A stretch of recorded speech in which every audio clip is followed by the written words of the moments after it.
西遊記》原著最詭異嘅地方呢，就係附錄入邊唐僧嘅身世啊！唐僧18歲就殺過人噶啦，而且佢殺嘅呢個人呢，極有可能係佢嘅親生老豆啊！今集嘅解密極度燒腦，追開嘅朋友點個讚，我先有動力連載落去噶嘛！《西遊記》原著解密第12集，原文再續，書接上一回啊！上一回講到觀音菩薩接咗如來佛祖嘅取經項目，如來叫觀音揾3隻妖怪同取經人做徒弟，結果觀音呢係揾咗4個嘅。我哋嚟睇睇呢4個妖魔鬼怪以乜嘢順序出場嘅呢？第一個係沙僧，沙僧係觀音主動到流沙河招攬嘅吓。第二個係豬八戒，豬八戒呢係主動攔住觀音要加入取經隊伍嘅。佢哋2個都係天庭嘅罪犯，玉帝呢已經落咗判決噶啦，但係觀音偏偏呢就俾咗2個取經名額佢哋，仲承諾咗美好嘅前程。而玉帝呢又當咩事都冇發生過，默許觀音咁樣做嘅。你哋唔覺得背後有景轟嘅咩？關於沙僧同埋豬八戒嘅身世，我哋到咗唐僧正式收佢哋為徒嗰陣時呢，再詳細解密啦。觀音第一個揾沙僧，第2個安排咗豬八戒，咁第3個係邊個啊？你哋認為係孫悟空係咪？錯啦，第3個呢係一個睇落呢唔關緊要，但係又唔可以替代嘅人物，佢就係小白龍啦。嗱，原著就話菩薩同埋木叉告辭咗悟能之後呢，半雲半霧喺空中行緊，見到有一條玉龍喺度求救，觀音就問啦：你係咩龍啊？喺呢度受罪。小白龍就話：玉帝將我吊喺空中，打咗300嘢，準備殺我啊！你快啲救我啦！咁呢，小白龍嘅位置呢，距離南天門就唔係咁遠嘅。觀音呢，馬上就去揾玉帝求玉帝放過小白龍，等佢可以俾取經人做個交通工具用啊！所以觀音救小白龍完全係一個巧合嚟嘅，係觀音臨時起意嘅。咁觀音有咩目的呢？好啦，到唐僧收小白龍嗰陣時，我哋再詳細解密小白龍嘅身世啦。觀音最後先揾孫悟空嘅，孫悟空係如來提前就內定好噶啦，觀音係冇得選擇嘅。如來之前就話啦，孫悟空復完形之後呢，就會有人救佢嘅，所以呢，取經路上嘅3隻妖魔入邊呢，孫悟空係如來喺東土大唐一早就安排好一枚棋子嚟嘅，無論觀音中唔中意，佢都要將孫悟空整入呢個取經隊伍噶啦。觀音自己自然都明白呢一點啦，所以呢，觀音喺離開靈山嘅時候呢，就已經諗好晒全盤計劃啦。點解觀音同沙僧起名叫悟淨，同豬八戒起名叫悟能？就係因為佢哋個名呢要匹配孫悟空嘅悟空啊嘛，咁樣聽落先似師兄弟噶嘛。嗱，到呢度為止呢，取經隊伍嘅幾個妖魔呢都已經湊夠數咯，觀音仲剩低最後一個任務，就係要揾呢個取經人啦。於是呢，觀音就同徒弟木叉變成2個行腳僧入咗大唐啦。嗱，大家都知道啦，觀音揾嘅取經人就係唐僧，但係關於唐僧嘅身世呢，喺《西遊記》原著入邊係一個大謎團嚟嘅。喺《西遊記》原著嘅第8回同埋第9回之間呢，多咗一個好神秘嘅附錄，講嘅就係唐僧嘅身世。好多人話佢係一個平行空間添。對於唐僧身世最大嘅謎就係邊個係佢嘅親生老豆。要想研究唐僧嘅身世呢，我哋就必須從唐僧佢老母阿甄小姐開始講啦。可能好多朋友唔係咁熟呢段情節啊，我就簡單講下個情節先。甄小姐身上有好多謎團。首先，甄小姐佢點解要拋繡球招親呢？甄小姐係咩身份啊？佢係當朝丞相甄開山嘅親生女啊！老豆係丞相嘅身份，乜嘢女婿揾唔到啊？偏偏要選擇拋繡球招親。喂，拋繡球招親係好荒謬嘅分配方式嚟嘅，條街度咩人都有嘅，收買佬啦、乞衣啦，全部可以嚟參與。你個繡球喺個街度一掟，邊個搶到就邊個成親啊？冇咩理由啊嘛？唔通丞相就咁忍心咁樣作踐自己個女？嗱，呢個拋繡球呢係100%有警棍嘅，但係犀利嘅係甄小姐偏偏就拋中唐僧個哎呀老豆陳光蕊啦。甄小姐拋繡球嘅時間呢，就係陳光蕊高中狀元遊街慶祝嘅呢個時間。拋繡球嘅地點呢，就係狀元嘅必經之地，偏偏就係咁巧喺陳光蕊行到丞相府門口嘅時候呢，甄小姐就拋出咗自己嘅繡球。呢個狀元高中遊街慶祝嘅時間係3日嘅，咁喺書入邊呢，就叫做跨觀吓。咁跨關嘅路線係邊個決定嘅呢？肯定就唔係狀元自己啦。嗱，按照規矩呢，係有禮部嘅官員開路，狀元呢喺後邊跟住。嗱，咁樣嘅話，丞相就有操作嘅餘地啦。因丞相完全可以安排禮部嘅官員，狀元要喺咩時間啊、咩地點出現喺呢度啊？仲有就係啦，甄小姐一睇到陳光蕊咁靚仔，而且一擊即中，即係講明陳光蕊當時企個位非常之啱啦，又講明咗甄小姐嘅手法非常之純熟啦，肯定係練過嘅。陳光蕊被拋中啊，絕對唔係幸運，而係一場一開始就設計好嘅一出戲嚟嘅。為咗呢一出戲啊，估計丞相應該都籌備咗好耐噶啦。小姐呢，應該幾乎每日都喺自己閨房入邊苦練頭球啊。咁問題嚟啦，既然呢個丞相嘅女或者係丞相自己啦，一開始就打算要自己嘅女嫁個咁嘅狀元，咁點解仲要冒呢啲咁嘅拋繡球嘅風險呢？佢唔通唔怕失誤咩？嗱，我哋睇翻書繡球啱好打中咗陳光蕊嘅烏紗帽，10幾個奴婢即刻衝落樓，將陳光蕊左右掹住，即刻掹上樓相府入邊成親。哇！呢個應該係史上最快嘅閃婚，3、2分鐘搞掂。陳光蕊哥哥都未反應過嚟直接俾人拉咗入洞房啦。就係咁，狀元錄取當日，同時迎娶白富美，瞬間走上人生巔峰啊！而洞房花燭夜嘅第2日朝早呢，陳光蕊就被傳入宮，被任命為江州嘅州長，而且係要即時上任啊！所以佢一出皇宮呢，即刻翻屋企執行李。當日呢，就帶住老婆甄溫嬌加埋自己嘅老母張老太去江州上任啦。點知途中呢，陳光蕊老母張老太就病咗，就留喺客棧度養病。客棧門口呢，有個人係賣金魚嘅，唔係金魚佬係賣金魚嘅。陳光蕊就見到嗰條金鯉魚呢喺度眨緊眼，哇！鯉魚眨眼唔正常，哩哩嗱買咗去放生先。咁陳光蕊老母張老太呢，覺得自己嘅病可能就冇咁快好嘅，於是呢，就叫個仔自己去上任先。你上咗任搞掂之後呢，再翻嚟接我過去江州咁咪得咯。於是呢，陳光蕊佢兩公婆就行先啦。咁嚟到咗呢個洪江渡口租船啦。點知個船夫劉洪呢，哇！見到陳光蕊嘅老婆甄小姐咁靚，見色起意，一嘢就懟冧咗陳光蕊，將條屍拋咗入去江度。然後呢，甄小姐當時係想跳江自殺嘅。咁劉洪就攔住佢話啦：你如果跟我，乜事都冇；你如果唔跟我，一刀兩斷。於是呢，劉洪就霸佔咗甄小姐為妻啦。劉洪仲用咗陳光蕊嘅身份去江州上任，自己代替咗陳光蕊做咗江州一把手。然後甄小姐發現自己有咗，陳光蕊條屍呢，俾洪江龍王執到。原來陳光蕊放生嘅嗰條金鯉魚就係洪江龍王嚟嘅。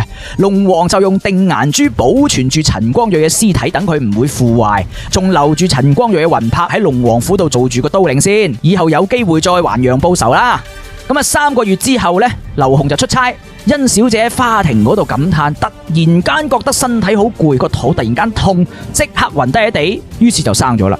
大家睇下原文吓，佢生咗之後未醒，呢個時候南極星君即係壽星託夢俾甄小姐，壽星就話：我奉觀音菩薩法旨送呢個仔俾你，以後係大人物嚟噶。劉洪翻嚟之後呢，肯定會殺咗個 BB 嘅，你用心保護。你之前個老公呢已經俾龍王救咗啦，以後夫妻相會，子母團圓，報仇雪恨啊！果然劉洪一翻到嚟，一睇到甄小姐生咗個 BB，就話要殺咗個 BB。咁甄小姐就話啦：今日太晏啦，我第2日攞個 BB 去拋光啦。第2日，甄小姐趁劉洪外出，為咗要保護小唐僧就將小唐僧拋光。表面上睇好似冇咩問題，但係細心諗好多疑點。劉洪出差唔喺度，甄小姐可以趁呢個機會去江邊拋個細路仔，咁講明咗咩呢？講明咗甄小姐係有人身自由噶嘛。咁既然係咁，佢點解唔可以換一個方法嚟救唐僧仔呢？拋光大佬！如果佢真係想救個 BB， 好多方法噶嘛，但係佢偏偏揀咗一個成功率最低、死亡率最高嘅方法。再講啦，前1日壽星託夢俾甄小姐啦，叫佢好好保護、好好照顧個細路仔。但係甄小姐呢，佢嘅行為似乎唔似係保護緊個 BB。咁甄小姐點解要將唐僧仔拋光呢？我哋嚟睇下原著附錄入邊係咁樣寫嘅。佢咬損個手指，寫咗封血書，寫明個 BB 父母嘅姓名，又將 BB 左腳嘅腳趾尾一啖咬咗落嚟。甄小姐可以話係成部《西遊記》入邊唯一一個食過唐僧肉嘅人啊！佢起碼舐過啲血啦，係咪先？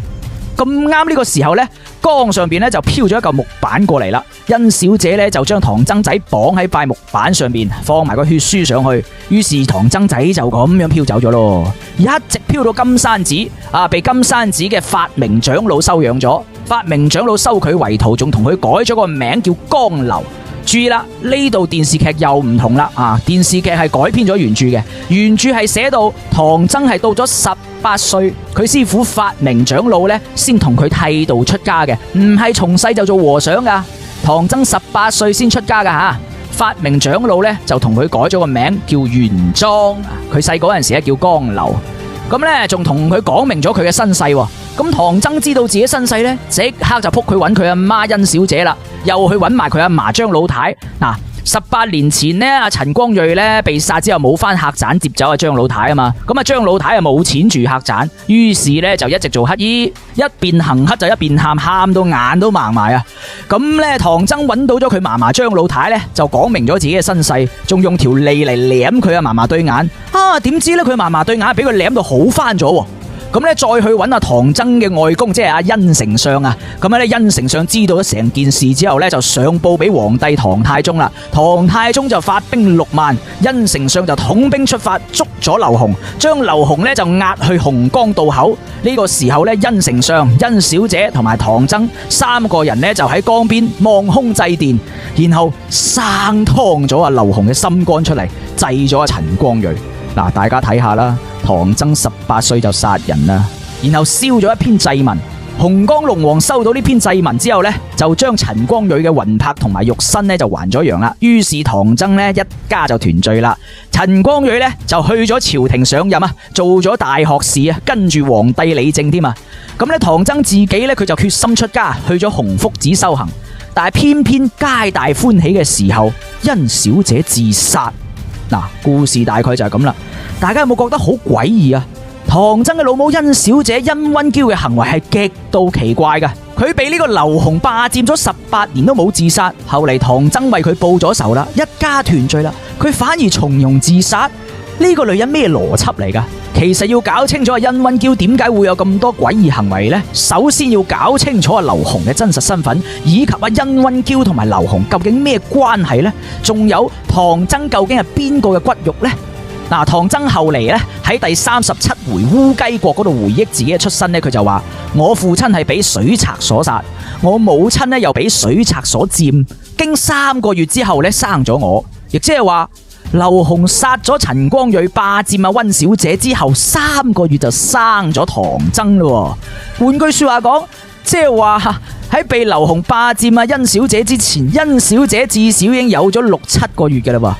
更加搞嘢嘅係呢，陳光蕊同埋阿殷溫嬌結婚都未夠1個月啫，因為佢洞房完第2日就去江州上任啊嘛。除非阿陳光蕊從長安行到江州用咗成半年以上啦，否則唐僧200%都冇可能係陳光蕊嘅親生仔噶。從長安行到去洪江渡口究竟行咗幾耐呢？原著寫咗啦，日行夜宿，不知不覺就到咗洪江渡口，睇嚟都唔係咁遠啫，行咗幾日。好啦，我當佢遠啲啦，行2-3個月好冇啊？再假設陳光蕊結婚洞房嗰日殷溫嬌即時就有咗，咁夾埋都係得個5-6個月啫。唐僧出世早產都冇可能咁早噶，有乜可能嘅呢？所以唐僧一定唔係陳光蕊嘅骨肉啦。原著就寫啦，陳光蕊去江州赴任嗰陣時咧，嗰陣時係春天嘅天氣，而唐僧呢被殷溫嬌拋光呢，咁啱又係夏天，春天到夏天3個月，啱啊！即係證明唐僧冇講大話，唐僧就絕對冇可能係陳光蕊嘅親生仔嚟嘅。換句說話講，哇，唐僧佢阿媽未婚先孕喎。咁就解釋咗阿殷丞相點解要叫個女拋繡球招親啊，因為要揾個接盤俠啊嘛。咁殷溫嬌個肚究竟係邊個嘅呢？好多人認為係劉洪嘅。咁我哋分析下啦。劉洪殺咗陳光蕊嘅情景係咁樣嘅。殷小姐見佢打死咗丈夫，即時就想跳江自殺。呢個時候劉洪一嘢攬住就話：你若從我，萬事皆休；若不從時，一刀兩斷。呢句說話真係耐人尋味喎。喂，邊有強盜咁樣講嘢噶？正常邏輯，你一個強盜劫財劫色，咁你劫係噶啦。呢句說話完全都唔似打劫嘅，喂，似掟煲多啲。你如果同我過日子，我唔計較你同陳光蕊嘅嘢；你如果唔同我過日子，我就同你一刀兩斷。咁如果劉洪真係強盜劫色，佢根本唔需要講呢番說話，而且作者用到一刀兩斷呢個詞。點判斷一刀兩斷係指分手唔係指殺咗你呢？因為殷小姐本身係要跳河自殺噶啦，證明佢唔怕死啦。個女人都唔怕死啦，你仲使乜講咩一刀兩斷嚇佢啫？係咪先？所以一刀兩斷呢，應該係指分手，即係話殷小姐本身同劉洪就應該係情侶嚟嘅。咁點解劉洪之前要佢呢？要扮成船夫打劫呢？就只有一種可能啦，就係劉洪嘅屋企應該係反對佢娶阿殷小姐嘅。劉洪係個船夫，呢個只不過係表象嚟嘅啫。如果劉洪係一個普通嘅船夫，殺咗人之後有冇咁大膽冒名頂替阿陳狀元嘅官職啊？頂唔頂替到噶？你諗下狀元嘅學問啦、談吐啦、學識啦，呢啲可以模仿到嘅咩？劉洪冒名去上任，咁咪自投羅網？但係結果偏偏係劉洪順利為官18年喎。咁從側面就反映出劉洪係懂得為官之道噶啦。劉洪究竟係咩人呢？最離譜一點係後嚟唐太宗捉劉洪嘅時候，竟然要動用6萬御林軍，一個水賊應該唔至於皇帝動用御林軍係嘛？咁由此可見劉洪嘅身份實在唔簡單啦，係連殷丞相都喐唔到佢嘅，係需要皇帝親自落命令先可以收拾嘅。咁劉洪嘅背景嘅地位估計應該同殷丞相差唔多啦。唯一嘅可能就係劉洪嘅老豆應該都係當朝大官，而且係殷丞相嘅死對頭。不過呢，佢哋嘅後代相愛，所以雙方家長都反對，結果就整咗個未婚先人。咁陳光蕊只不過係代替品。如果咁樣講嘅話，咁唐僧嘅生父呢，就應該係劉洪啦吧？但係問題又嚟啦，如果按照咁樣一個故事，唐僧係劉洪同埋殷小姐嘅骨肉，咁點解劉洪見到唐僧出世嗰陣時要殺咗佢嘅？仲有後嚟，點解呢個 BB 個樣完全唔似劉洪，但係又同阿陳光蕊個樣一模一樣嘅呢？殷溫嬌見到成年嘅唐僧嘅第一反應呢，就係覺得佢嘅言談舉止係同佢之前嘅老公一模一樣嘅。仲有唐僧去認嫲嫲張老太嗰陣時原文都係咁寫嘅。張老太話：哇，你把聲同我仔陳光蕊一模一樣，你真係我孫嚟噶。呢個唐僧個樣同陳光蕊係一模一樣，甚至乎連把聲都係一樣嘅。所以唐僧肯定就唔係劉洪嘅骨肉啦。咁問題究竟出咗喺邊度呢？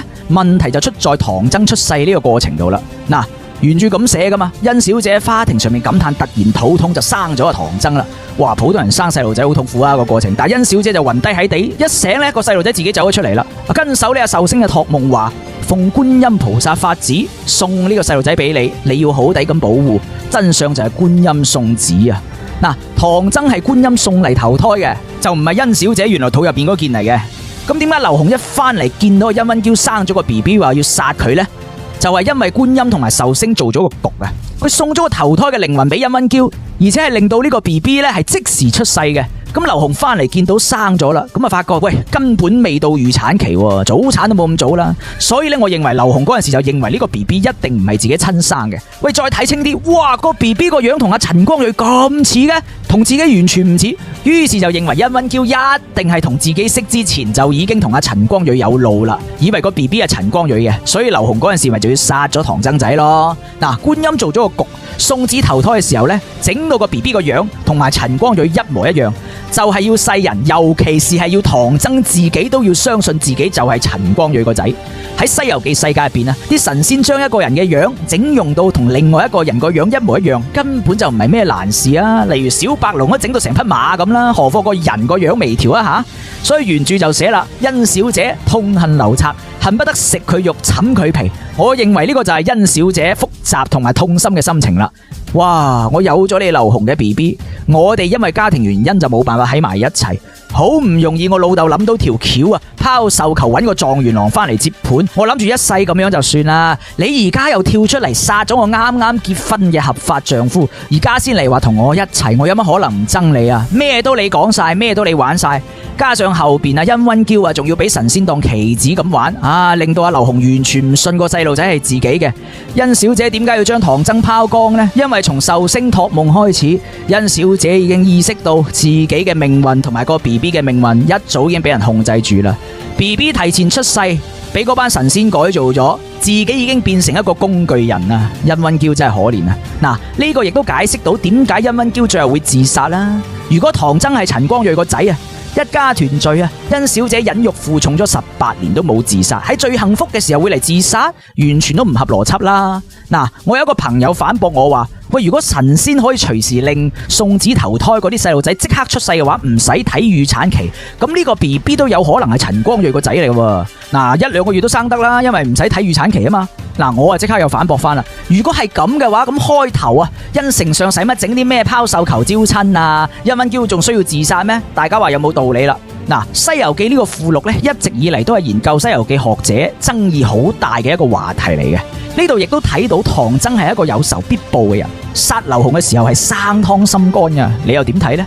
呢度仲有2個謎，第一個就係唐僧嘅師傅啊，法明長老究竟係咩料呢？唐僧1到18歲就叫佢出家，然後仲話俾佢聽佢嘅身世，跟住慫恿唐僧去報仇，明顯同觀音應該有關係嘅。第2個謎就係有3個好奇怪嘅貞觀13年。嗱，陳光蕊中狀元娶阿甄嬛嬌呢係貞觀13年，唐僧18歲出家，31歲開始取經，呢度又係經歷咗13年。嗱，下一回就有講嘅，唐僧出發取經嗰1年呢，都仲係貞觀13年，即係話從唐僧出世到開始取經，一直都係貞觀13年，點解呢？下回分解。